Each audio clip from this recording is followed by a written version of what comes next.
V3 news channel ప్రేక్షకులకు నమస్కారం. వినాయక నిమజ్జనం సందర్భంగా ప్రత్యేక కథనం మీకోసం.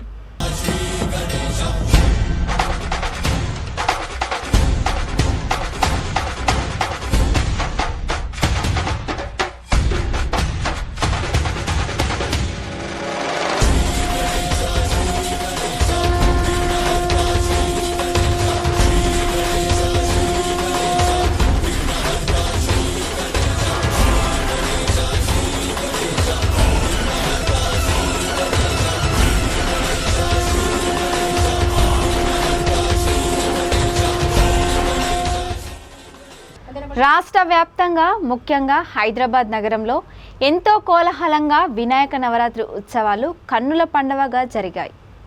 ఏ వీధి చూసినా విభిన్న ఆకృతిలో రంగురంగుల తోరణాలు, విద్యుత్ దీపాలతో ఎంతో శోభామయంగా లంబోదరులు దర్శనమిచ్చారు.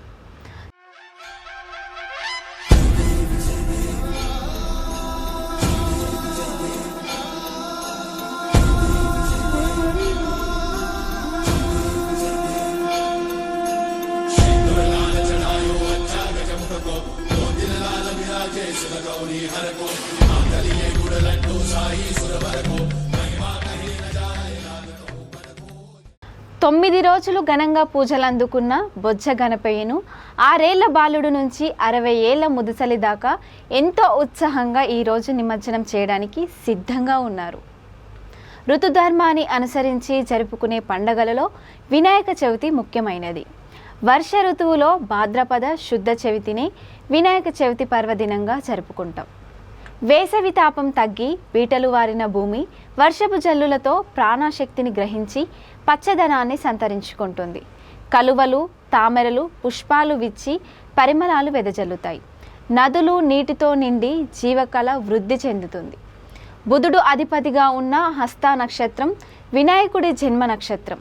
బుధగ్రహానికి ఆకుపచ్చని వర్ణం అంటే చాలా ఇష్టం.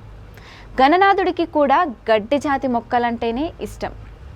వినాయక చవితి సాంప్రదాయం యావత్తు ప్రకృతికి అనుగుణంగానే సాగుతుంది. నదులలోనూ వాగులలోనూ దొరికే ఒండ్రు మట్టితో ఆ స్వామి ప్రతిమను రూపొందిస్తాము. 21 రకాల ఆకులతో ఆయనని కొలుస్తాము. ఇలా కొలుచుకున్న స్వామిని పూజించిన పత్రితో సహా నిమజ్జనము చేస్తాము. వినాయకుడి పూజ కోసం మట్టి విగ్రహం, పత్రాలు ఉపయోగించడం వెనుక మరో కారణం కూడా కనిపిస్తుంది. ఒండ్రు మట్టిలోనూ పత్రాలలోనూ ఔషధి గుణాలు మెండుగా ఉంటాయి. గణపతికి చేసే షోడశోపచార పూజలలో భాగంగా మాటిమాటికి ఈ విగ్రహాన్ని పత్రాలతోనూ తాకడం వల్ల వాటిలోని ఔషధిత్వం మనకి చేరుతుంది. పూజ ముగిసిన తర్వాత ఓ 9 రోజుల పాటు ఆ విగ్రహాన్ని పత్రాలను ఇంట్లో ఉంచడం వల్ల చుట్టూ ఉన్న గాలిలోకి ఆ ఔషధి గుణాలు చేరుతాయి. ఇలా 9 రోజుల పాటు విగ్రహాన్ని పత్రాలన్నీ ఇంట్లో ఉంచుకున్న తర్వాత దగ్గరలో ఉన్న జలాశయంలో కానీ బావిలో కానీ నిమజ్జనము చేస్తాము. ఈ క్రతువులో ఎక్కడ ఎలాంటి శేషము మిగలదు. అంతేకాదు వినాయక చవితి నాటికి వర్షాలు ఊపందుకుంటాయి.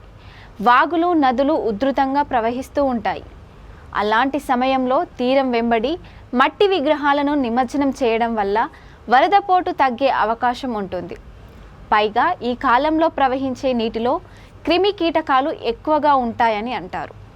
నిమజ్జనంలో విడిచే పత్రితో నీరు కూడా క్రిమిరహితంగా మారిపోతుందన్నది పెద్దల మాట.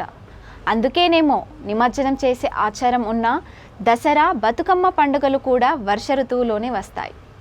పురాణాల ప్రకారం గణేశుడి నిమజ్జనం వెనుక ఓ ఆసక్తికరమైన కథే ఉంది. ఈ పండగ చివరి రోజు అంటే నిమజ్జనం రోజున బొజ్జ గణపయ్య కైలాసంలో ఉండే తన తల్లిదండ్రులైన శివపార్వతుల దగ్గరికి తిరిగి వెళ్తాడట.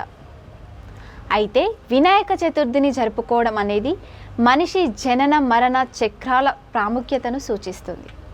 వినాయకుడి నిమజ్జనం కోసం విగ్రహాన్ని బయటకు తీసినప్పుడు ఇంట్లో ఉండే ఎన్నో అడ్డంకులు తొలగిపోతాయి. అలాగే వినాయకుడిని నీటిలో నిమజ్జనం చేసినప్పుడు మనకున్న కష్ట నష్టాలు కూడా పోతాయని ప్రజలు నమ్ముతారు. ఇదండి నిమజ్జనం వెనుక ఉన్న విశేషం. అయితే ప్రకృతిపరమైన విశేషాలతో పాటు ఇందులో సామాజిక అంశాలు లేకపోలేదు.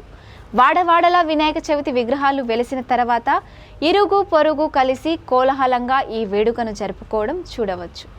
మొహమాటాన్ని వీడి నలుగురితో ఆడుతూ పాడుతూ బంధాలన్నీ పెంచుకోవడం జరుగుతుంది. ఇది ఈనాటి ప్రత్యేక కార్యక్రమం. మళ్ళీ మరొక కార్యక్రమంలో కలుద్దాం. చూస్తూనే ఉండండి వీటీ న్యూస్, లక్ష్యం సమాజహితం.